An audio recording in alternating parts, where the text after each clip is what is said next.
So I don't know if I gave you a detailed tour of this package and how tight it ends up being. It's pretty cool.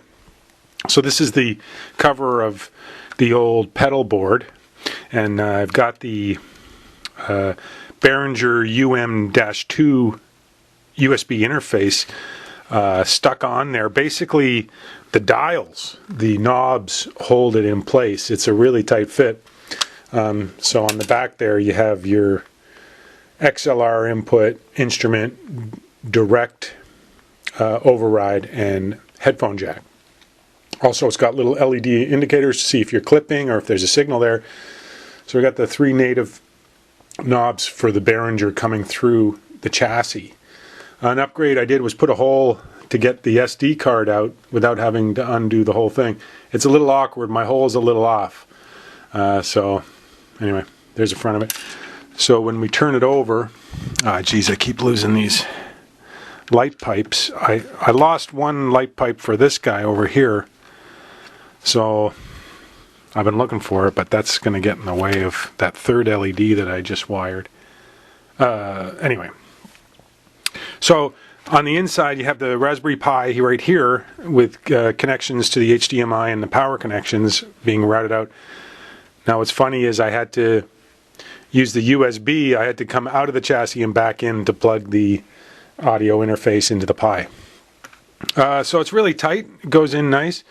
That's what she said. So here's the bottom that gets flipped around. So I've used 2 out of 3 of these plugs. This one's a stereo. Well, they're all stereo, but I'm using them as a mono left and right out. So that's wired directly to the output of the sound card, which is cool. So I can use this and put it in bypass, and it's straight up turned off, bypassed. So I just wired this LED, so that's going to be exciting.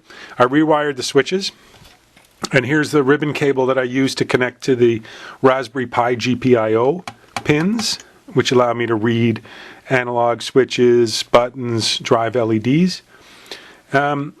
You know me, I like to repurpose stuff. Save your old IDE cable from your old PC desktops because they work perfectly for fitting into a Raspberry Pi header. All you gotta do is poke out the middle hole. Anyway, so I use that to route out to the LEDs and the buttons. I'll put it together and you'll see how great it goes together. So today's project is to rewire these buttons. I think I put a wrong value of resistor here.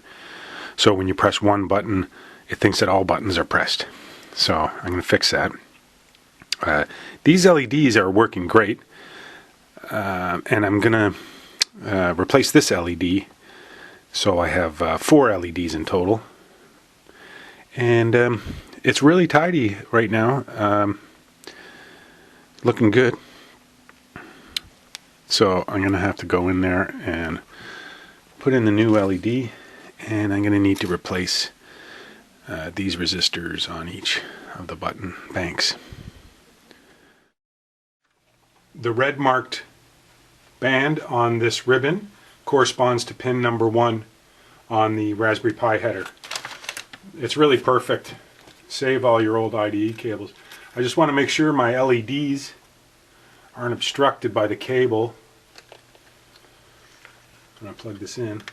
I've done this so many times I'm starting to get worried. Hopefully this will be the last time. I want to make sure everything's out of the way. Ah, jeez. Ah, sheet. There I go. See, covering up that LED.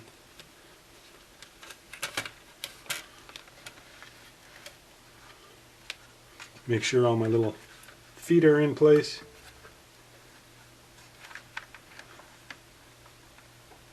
I just put that there. That's probably a bad idea.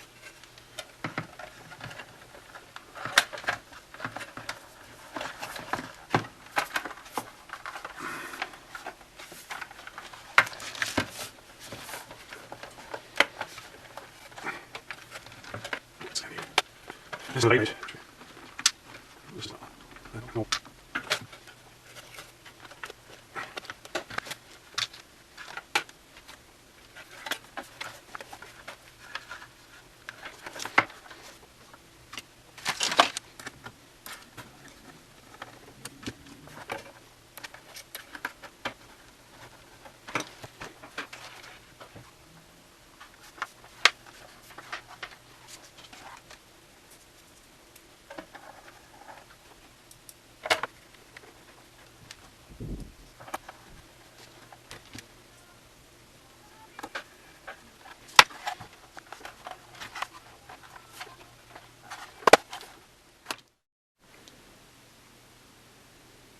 Yes, victory! I have done it.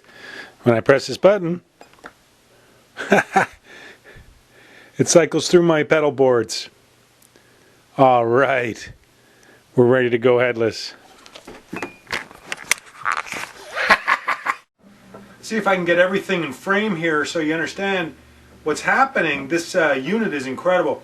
This is one configuration or orientation. This would be guitar pedal board mode, but we could program other modes like recording multi-track, playing back sessions, etc. So for example, this is the guitar patch box mode. My guitar is running through my pedal to the amp over there, and the only thing that's plugged in here is the Ethernet. No keyboard, no mouse, no monitor. What I've done is I was able to program this button here to cycle through the presets. So if you can see the screen over there, the effects will change depending on how many clicks I do on this button. So let's just see what I'm talking about here. Click it once.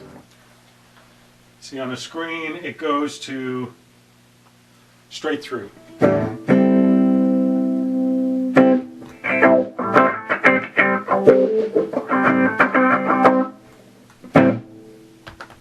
Two clicks. I got the flanger set up as the preset.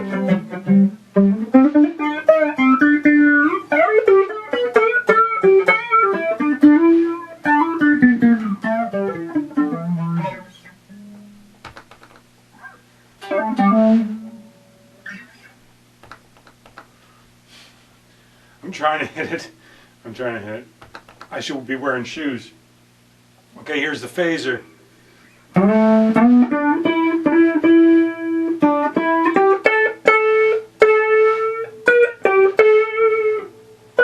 I can't remember what effect this is actually.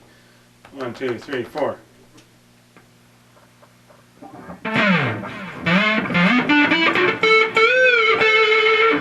We got some muff and delay.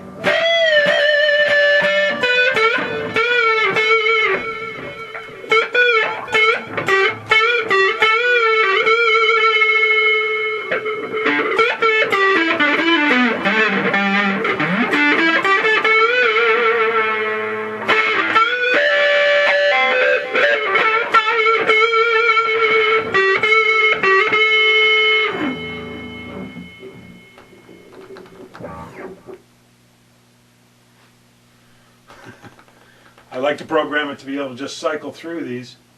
Okay, here we go, Psycho.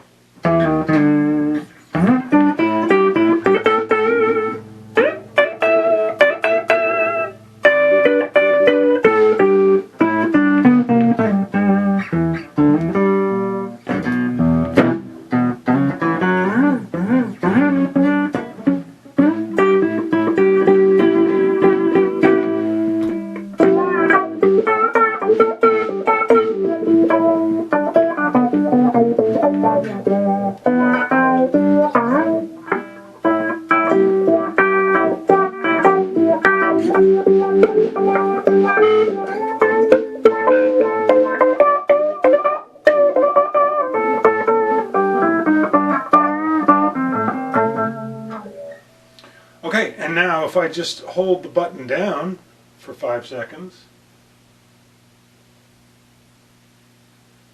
or I think it's 5 seconds. Okay, hold it. Stop everything. This pedal pie system is so cool, but I hit this kind of roadblock here with the buttons and the LEDs. Yes, I can get the Raspberry Pi to recognize the button presses, turn on the LEDs, but it's a whole other complicated matter to get the Raspberry Pi to send a MIDI message to itself. I even went on the Patchbox OS community, signed up and put a message out there, can I do this? and people said you usually use an external MIDI controller that is external to the Raspberry Pi. And I was thinking about it, and I was like, yeah, I really don't want to have anything running in the background of the Pi anyway. I wanted to concentrate on processing audio data and guitar effects, so we need to keep the latency down. So I probably do need an external MIDI controller. If I put an external MIDI controller on here, then all of a sudden crap opens up. I can add dials. I can probably control the lights with the MIDI. I could add an expression pedal. That would be incredible. I have a stereo jack on the back of this chassis that I'm not using, so I can repurpose that for an expression pedal input. So what am I going to use as a MIDI controller, you ask? Hi, Tigger. Good question. That's not it.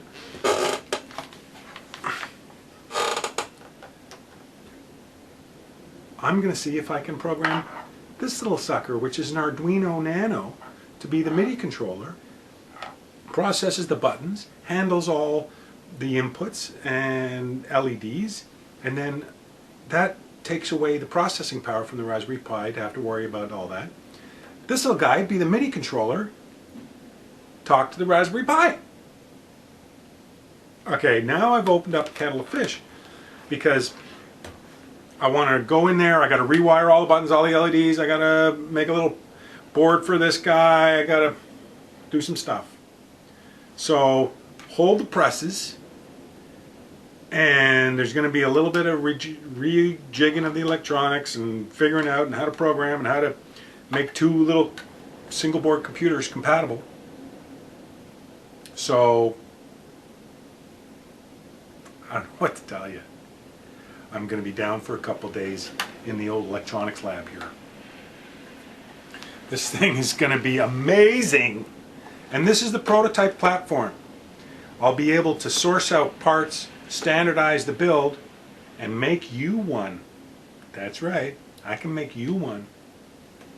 Just trying to source out all the parts, see how much it's going to cost, and I can see what it's going to do in my head. And maybe you can't.